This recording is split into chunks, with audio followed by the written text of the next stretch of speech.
Bienvenidos amigos y amigas a esta lección número 15 de nuestro programa de formación Inversión en Infancia que presenta Equitix.es. El tema que hoy día vamos a presentar se llama Invertir en los niños es rentable, o con otras palabras, los impactos de la inversión en la infancia. Antes de entrar al tema, tratemos de ver con detalle en qué perspectiva se ubica este tema. Y queremos señalar que en el periodo 1968 al 2018, en los 40 años, se ha desarrollado el tema de inversión en infancia en tres caminos. El pensamiento económico ha desarrollado tres rutas de trabajo, de desarrollo y de aportes. El primero es el que vamos a ver hoy día, se refiere a cómo los recursos que se destinan a los niños son una inversión y tiene impactos. Este tema fue planteado inicialmente por el premio Nobel Teodoro Schultz en 1968 y es la base teórica en el pensamiento económico de todo lo que vamos a desarrollar. La segunda ruta tiene que ver con el presupuesto público, con la política pública que en esencia postula que el Estado, como garante de los derechos de los niños, debe invertir en infancia. Y la tercera gran ruta es una ruta global, cómo la inversión en infancia aporta al crecimiento económico, cómo es un elemento importante para la redistribución, la reducción de la pobreza, mejora la distribución del ingreso y que en resumen es base para el desarrollo humano de las sociedades. Todo este proceso de desarrollo del pensamiento económico de la inversión en infancia se concreta en la Convención de Derechos del Niño y más adelante en el Comentario General 19 que se aprueba el año 2016 y que en este momento viene siendo discutido a nivel internacional. Pero entremos a nuestro tema. Nuestro tema consiste en analizar con detalle cuáles son los impactos de invertir en la infancia. El punto es ver qué efectos, qué consecuencias tiene invertir en la infancia. Nuestra perspectiva de análisis es la económica y queremos entrar a cuantificar esos efectos en términos monetarios y compararlo con los efectos y los costos de otras intervenciones diferentes a invertir en los niños, ¿no?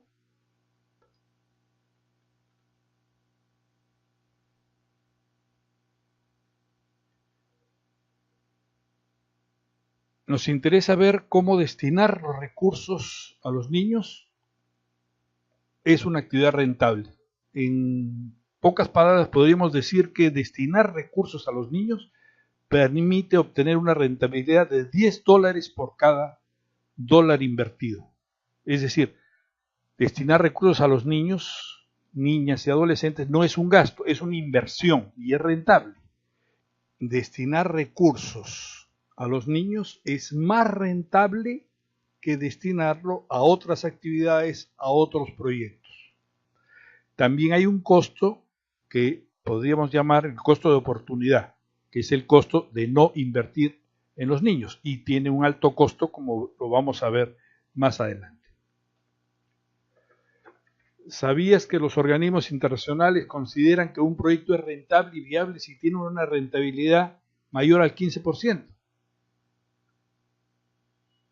Imagínense, invertir en los niños en general tiene una rentabilidad del orden del 1000%. Es decir, por cada dólar invertido, como decíamos, se obtienen 10 de ganancia. Una segunda idea fuerza consiste en que invertir en los niños, mientras más pequeños sean estos, la rentabilidad es mayor. Estas tesis se prueban y se desarrollan con mucho detalle en múltiples estudios empíricos que se han desarrollado en los últimos 40 años. Vamos a presentar algunos que creo nos van a poder dar una idea más o menos clara de lo rentable que es invertir en los niños, ¿no? Veamos el tema desde un punto de vista global, ¿no? Decimos que destinar recursos a niños, niñas y adolescentes es una inversión. Es decir, que se obtiene beneficios.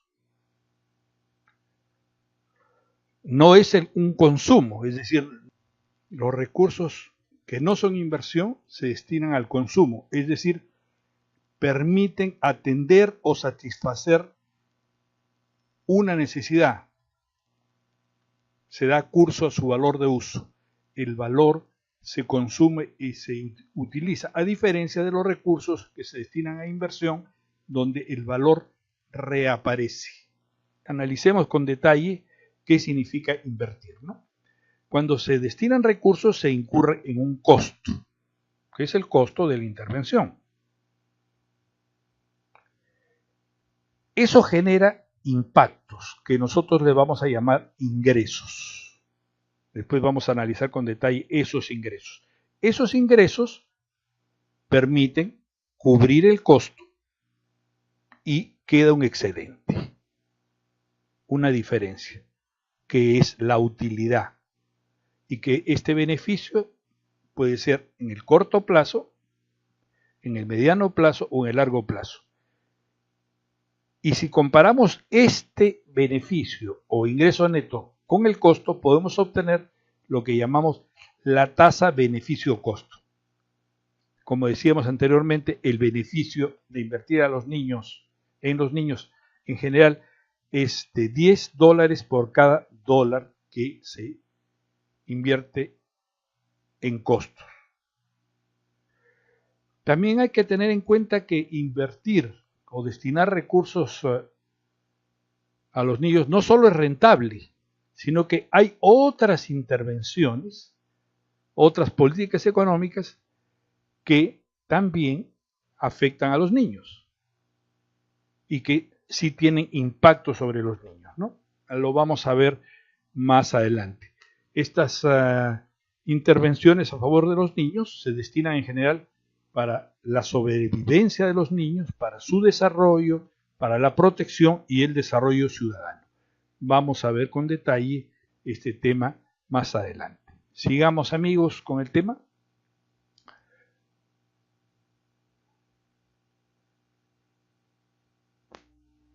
Es bien importante tener en cuenta que no solo los recursos que directamente se destinan a los niños tienen impactos, tienen beneficios, que hay otras políticas económicas que afectan a miles de niños. Como dice el economista sueco Stefan de Vylder, en la política económica se decide la suerte de miles, de cientos de miles. Dos ejemplos muy claros. Por ejemplo, los cambios en el salario mínimo afectan los ingresos de las familias y afectan a los niños. O el establecimiento de aranceles, estos impuestos a las importaciones, o la creación de impuestos. Lo vamos a ver más adelante con detalle. De aquí queremos plantear una idea que nos parece fundamental. Que antes de la aprobación legal de cualquier política económica debe estimarse qué efecto tienen estas sobre los derechos de los niños. Si se hace con los estudios de impacto ambiental, si se quiere hacer una inversión y se quiere determinar previamente qué impacto ambiental hay sobre el medio ambiente, cuanto más también para otras políticas.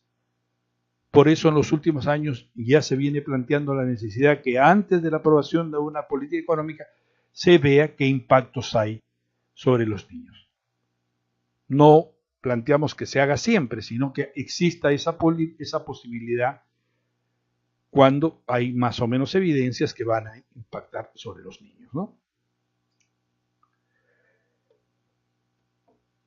Invertir en los niños se hace a través de intervenciones. Y aquí vamos a presentar una lista de intervenciones. Por ejemplo, las intervenciones que plantea Dembova y otros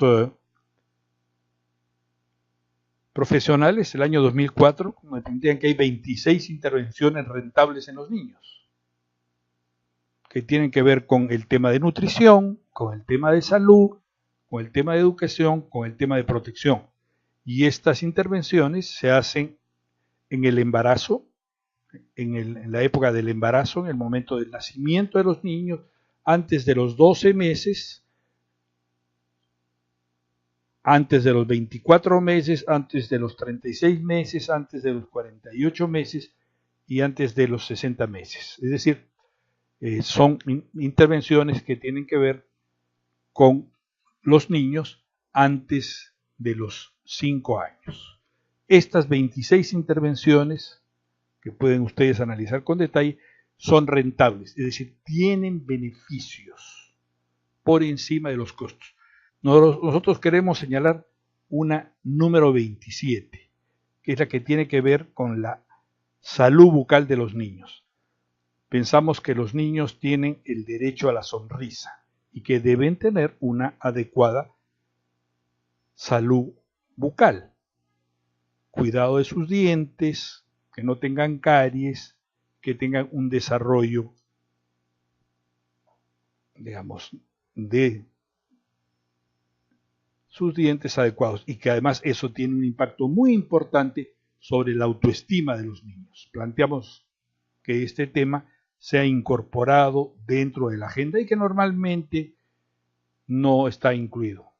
Hay otras intervenciones. Aquí tenemos una lista, por ejemplo, que tiene que ver con la suplementación de micronutrientes para las mujeres embarazadas, ¿no? Hierro, calcio, yodo, etc. Aquí tenemos un conjunto de autores que han desarrollado la necesidad de estas intervenciones específicas, ¿no? Aquí tenemos otras que tienen que ver también con los niños y un conjunto de autores que tienen que ver con el tema de la lactancia materna y la complementación, ¿no?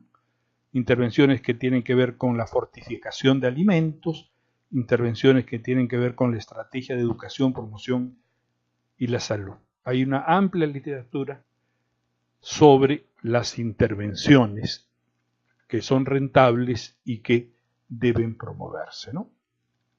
Aquí tenemos otra que tiene que ver con la mejora de los servicios de salud. Estas son planteadas por un conjunto de autores y han sido sistematizadas por esa importante revista Lancet. Hay otras intervenciones más específicas vinculadas al tema de prevención y erradicación de la desnutrición. Podemos tomarnos el tiempo para verlas con detalle, ¿no?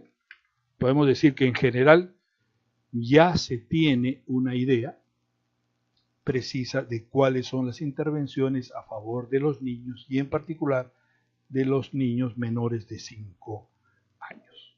Pero entremos al detalle de los impactos desde el punto de vista económico. Queremos partir de una pregunta. ¿Cómo se calcula la tasa de beneficio-costo? Tenemos que señalar que es un proceso técnico-económico que tiene sus reglas y protocolos bien definidos, que está en el ámbito del pensamiento económico y que tiene varios pasos. En primer lugar, se determina el costo de la intervención, que es relativamente sencillo determinar. No solo el costo directo, sino el costo total. En segundo lugar, se determinan los efectos o impactos, consecuencias de esa intervención a lo largo del tiempo. Y para cada uno de estos impactos, de estos efectos, se le asigna un valor monetario. ¿Qué criterio se utiliza para asignarle un valor monetario? Aquí hay una amplia discusión y a veces hay diferentes criterios. No todos los autores tienen el mismo criterio, pero sí hay el acuerdo que debe darse un valor monetario a esos impactos. Es decir, esos valores a lo largo del tiempo, en el corto, mediano y largo plazo, se traen a valor presente. Es decir, se los descuenta, así se llama, por una tasa de interés multiplicada por los años y se los trae a valor. Por ejemplo, si a los 7 años los niños mejoran sus aprendizajes, esa mejora de los aprendizajes se trae al valor actual dividido entre una tasa de interés. Se suman esos valores actualizados y se halla el valor del ingreso a la fecha actual, lo que se llama el valor actual. Y ese se compara con el costo. Es decir, lo que estamos haciendo es descontar ese valor de los ingresos futuros actualizados, quitándole el costo, y en base a eso se determina el beneficio o utilidad. Y como decíamos anteriormente, se compara ese beneficio, ese ingreso neto, con el costo de la intervención. Y el resultado es un ratio que se llama beneficio-costo. Comprendemos una serie de detalles técnicos para calcular los ingresos, los beneficios y los costos. Aquí tienen ustedes un análisis planteado por el economista chileno Víctor Zárate, donde define en qué consiste esta evaluación económica, hace el análisis de costo, beneficio-costo, y para el caso de salud queremos señalar que hay una particularidad, ¿no? Se utiliza una unidad muy particular que se llama QALYs o ABATS, y la más conocida es que mide los beneficios o esos impactos en años de vida ajustados por calidad. Los años de vida ajustados por la calidad de la vida también se ajustan por la discapacidad, o los años saludables. Es decir, para el caso de salud hay una forma muy particular de calcular esos impactos. Como siempre, los médicos haciendo las cosas en forma particular y diferente. Eso nos trae problemas porque no podemos comparar con detalle las intervenciones de salud con las otras intervenciones en términos de beneficio-costo, pero algo de información hay, ¿no? Todo este análisis de beneficio-costo se puede resumir en este gráfico que nos presenta Hedman, otro premio Nobel de Economía, y lo señala en una forma muy precisa, ¿no? Señala que la tasa de retorno de la inversión o el beneficio descontado del costo es más alto mientras los niños sean más pequeños. Acá tenemos en este eje horizontal la edad y aquí tenemos la tasa, ¿no? En general, como decíamos, la tasa de retorno, el beneficio por cada dólar invertido es superior y mayor a medida que los niños son más pequeños, ¿no? Desde la edad preescolar, nosotros hemos señalado que también las intervenciones que tienen que ver con las madres embarazadas o madres en riesgo, y cómo la rentabilidad va bajando a medida que los niños van aumentando de edad, pero siempre rentable. Ya hemos visto este tema de costo de oportunidad, que es el costo de no intervenir, ¿no? No invertir en los niños tiene efectos, impactos y costos. Para el caso de la desnutrición crónica, aquí tenemos un gráfico muy interesante de Rodrigo Martínez y Amalia Palma, en lo que se ha llamado el costo del hambre, ¿no? Donde analiza con detalle los efectos que tienen sobre la productividad, sobre la inclusión social, sobre la salud, sobre la educación, etcétera, etcétera, ¿no? Martínez, más adelante vamos a ver con detalle cómo en el trabajo el costo del hambre, que lo ha hecho para muchos países, analiza cuáles son los costos de no invertir en los niños, ¿no es cierto? Veamos ahora con detalle las dimensiones del análisis de los impactos de invertir en los niños a lo largo del tiempo.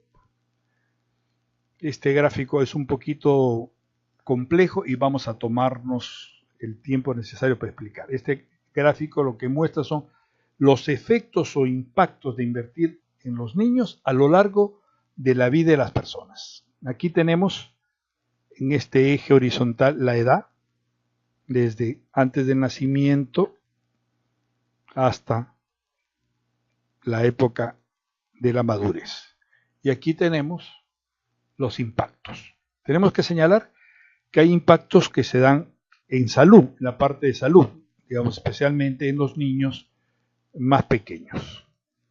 Recordemos la lista anterior. Hay impactos que tienen que ver con la educación, marcados aquí en color azul, ¿no? Y hay impactos que tienen que ver con lo que se llama en general la productividad. Es decir, esos impactos se dan en el corto plazo, en el mediano plazo y en el largo plazo. Vamos a analizar con detalle estos impactos a lo largo del tiempo, ¿no?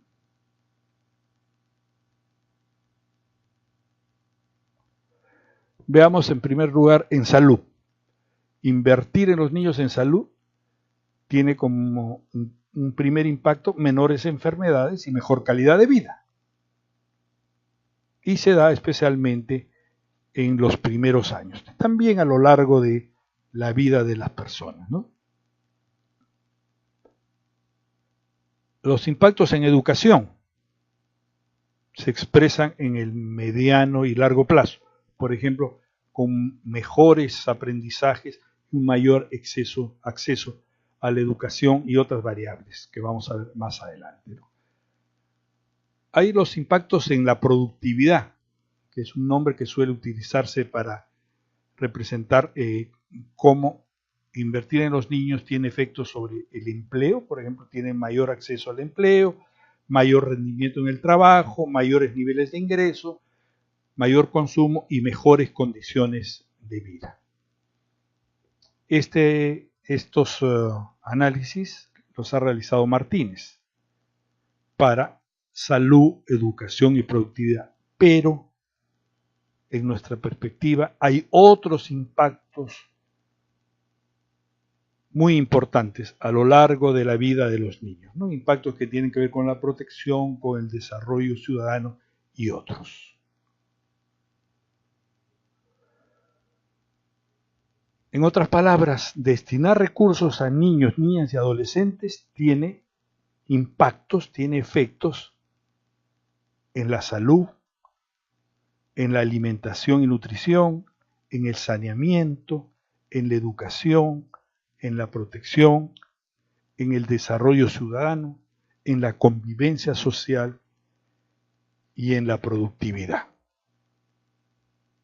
Y en cada uno de estos temas hay detalles, hay indicadores, hay formas de medir esos impactos. No vamos a presentar con detalle la lista de todos los indicadores de cómo invertir en los niños tiene impactos positivos, pero sí queremos darnos una idea. También tenemos que señalar algo muy importante. Invertir en los niños tiene impactos en el crecimiento económico, en el desarrollo económico, en la mejor distribución del ingreso, en la reducción de la pobreza y en el desarrollo humano, como hemos dicho anteriormente, y después vamos a analizar con más detalle. Este tema de los impactos a nivel global, a nivel de los países, fue también planteado desde el inicio por Teodoro Schull en 1968-1979. Hace 40 años que ya se tiene claridad de estos impactos a nivel de las sociedades, ¿no? Veamos con un poquito de detalle cada uno de los temas. En salud, por ejemplo, hay menores demandas de salud. Cuando se tienen las vacunas, cuando los niños reciben sus vacunas, tienen una mejor calidad de vida. También en la alimentación y nutrición hay una menor desnutrición crónica, menor prevalencia de la anemia, menor parasitosis, una mejor nutrición, un mayor desarrollo del cerebro, menor nivel de sobrepeso. En Los impactos en saneamiento, acceso a agua segura, acceso a servicios higiénicos y saneamiento, menor parasitosis, hay un uso responsable de la basura y los desechos, un cuidado del medio ambiente y casas seguras. Hay los impactos que tienen que ver, como decíamos, en educación, por ejemplo, mejores aprendizajes en lenguajes, en matemáticas, menor repitencia, mejor acceso a la educación, mayor formación humana y ciudadana, ¿no?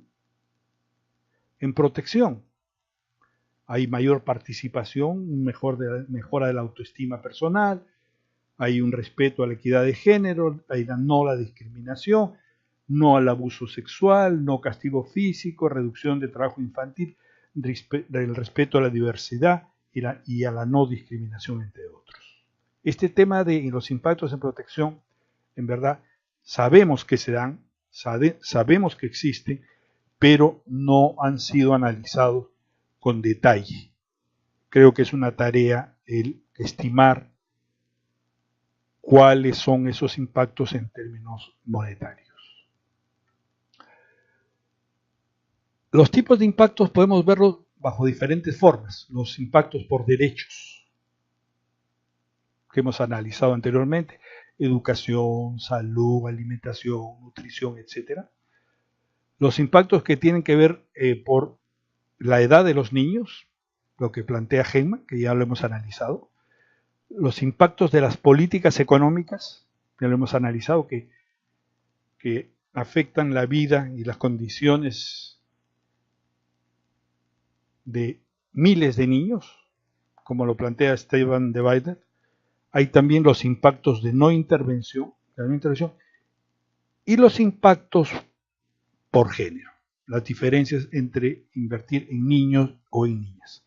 Sobre este tema, en general podemos afirmar que invertir en niñas, adolescentes y mujeres, especialmente las mujeres en riesgo o de embarazo, embarazadas, estos impactos son superiores a los inversiones, a los impactos que se tienen en los varones. Dos ejemplos solo para ilustrar el tema, ¿no? Las niñas y adolescentes tienen mayores rendimientos a los aprendizajes en las escuelas que los niños, cuando se invierte en niños. Esto ha sido probado y desarrollado en varios estudios y hay literatura en el BIT, ¿no?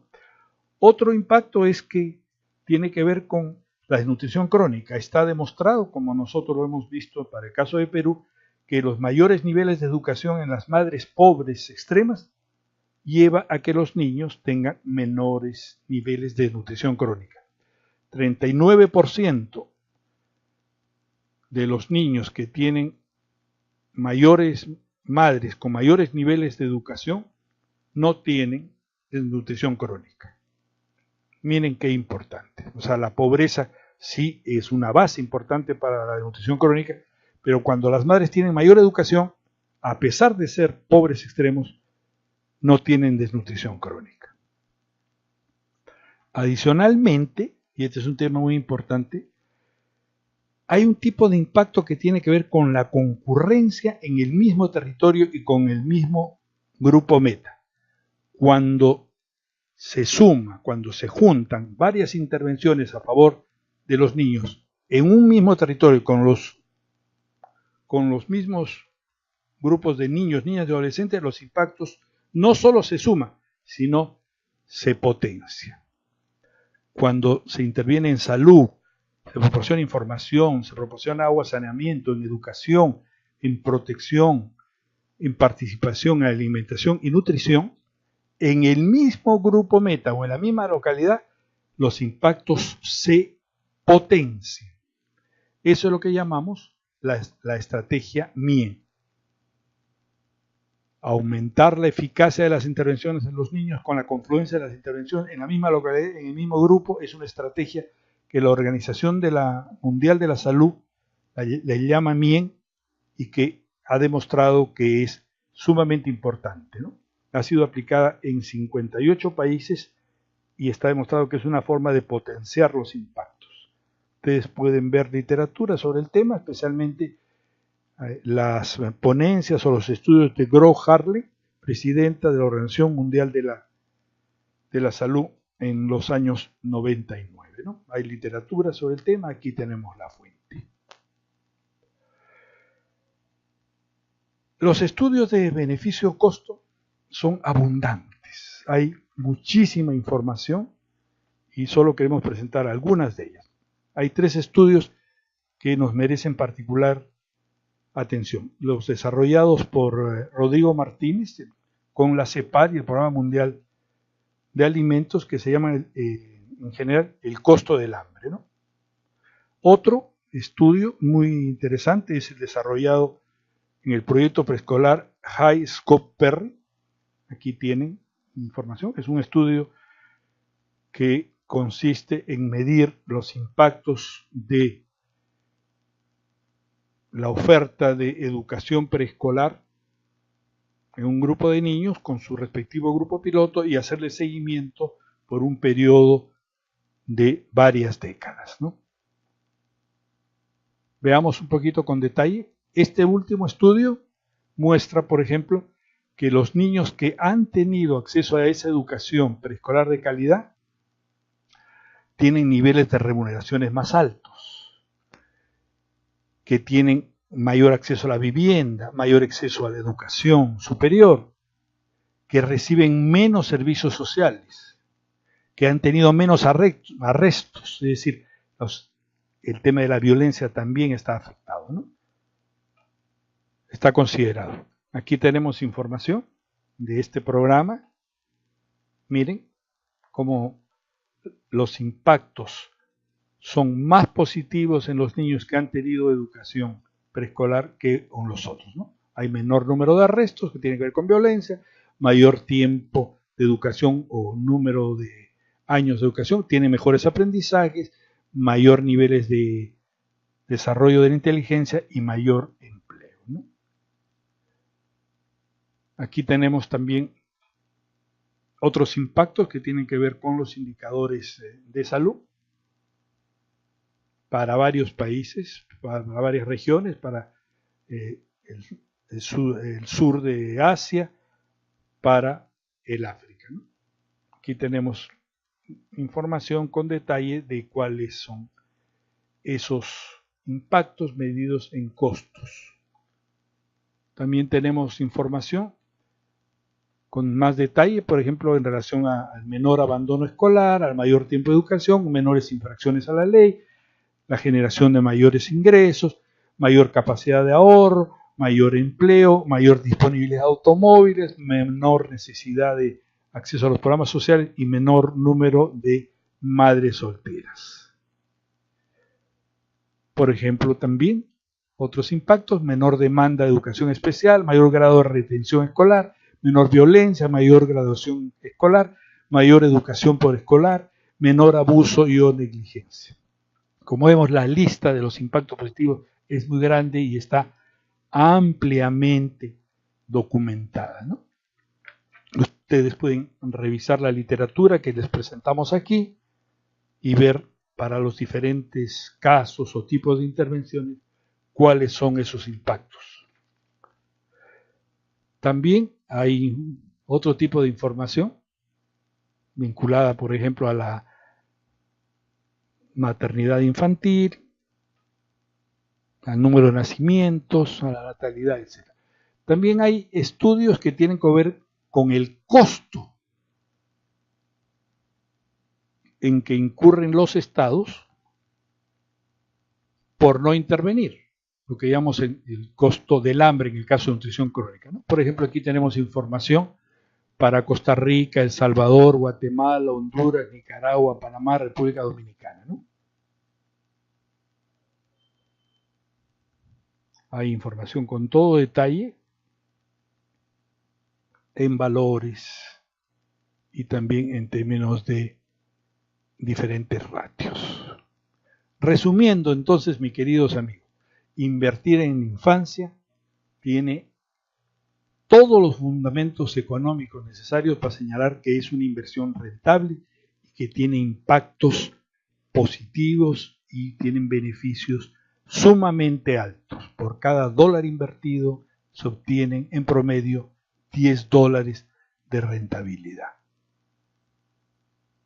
Esperamos que este tema les haya sido útil, que les ayude a encontrar argumentos a favor de invertir en la infancia. Si quieren comunicarse con nosotros, aquí tienen nuestro correo y pueden ver este video en nuestro canal en YouTube equitix.es. Les pedimos un like y que compartan este video. Y pueden ver también en el canal otros videos que complementan este tema. Hasta pronto, amigos. Este ha sido el video, la lección 15 de nuestro programa de formación, inversión e infancia. Nos vemos. Un saludo.